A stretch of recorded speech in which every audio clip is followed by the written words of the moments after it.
আপনি কি কম খরচে কবুতরের ঘর তৈরি করতে চান? তাহলে আজকের ভিডিওটি আপনার জন্যই।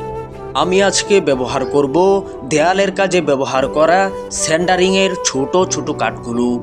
প্রথমে কাঠগুলো কেটে নেয়ার পালা। আমি একে একে ছোট ছোট কাঠগুলো কেটে নিচ্ছিলাম।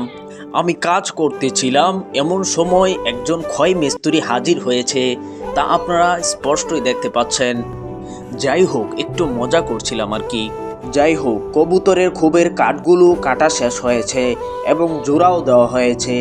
আপনারা দেখতেছেন যে অল্প সময়ে তা তৈরি করা হয়ে গিয়েছে, কিন্তু না, অনেক জল্পনা কল্পনার পর, অনেক মাপঝোঁক করার পর অনেকটাই সময় আমার চলে গিয়েছে, কারণ আমি তো প্রফেশনাল মিস্ত্রি নই। তো দেখা যাক লাস্ট পর্যন্ত কবুতরের খোপ বানাতে গিয়ে কি হয়ে যায়। কবুতরের খোপের সাইডের তিন পাশের ভেড়া তৈরি করলাম। এবার অনেক মাপঝোঁক করে এখানে 2টি খোপ বানাবো নাকি 3টি খোপ বানাবো এ নিয়ে চলে জল্পনা কল্পনা।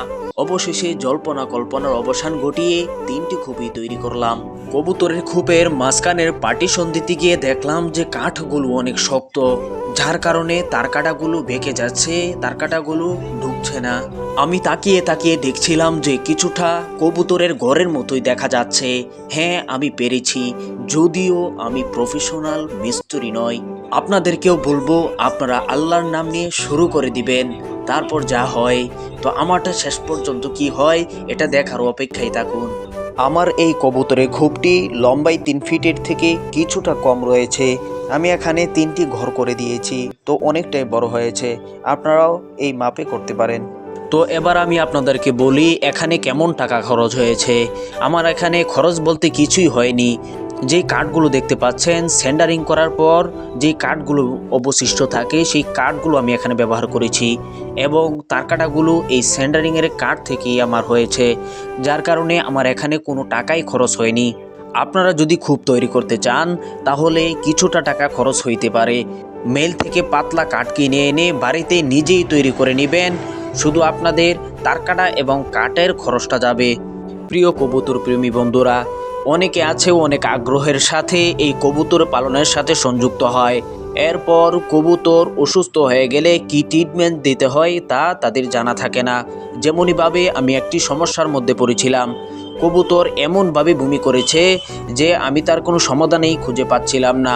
তো অনেক ঘাটাঘাটি করার পর এবং অনেকের কাছ থেকে পরামর্শ নেওয়ার পর আমি এর সমাধান পেয়েছি।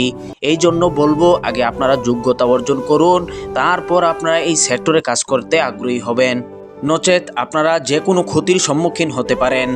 তো আমার পরামর্শ থাকবে, প্রথমে বেশি পরিমাণে কবুতর না কিনে আপনারা গৃহস্থের কাছ থেকে অথবা যে কোনো বাড়ি থেকে আপনারা অল্প পরিসরে কবুতর কিনতে পারেন, যাতে করে এই কবুতরগুলো বাড়তে বাড়তে আপনার যোগ্যতা অর্জন হয়ে যায়।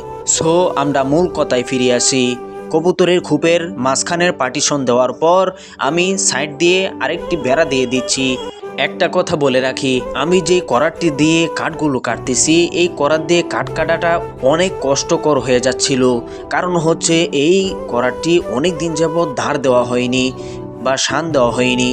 এতটাই কষ্ট হচ্ছিল যে কখনো করাত দিয়ে কেটেছি, আবার কখনো দা দিয়ে কেটেছি।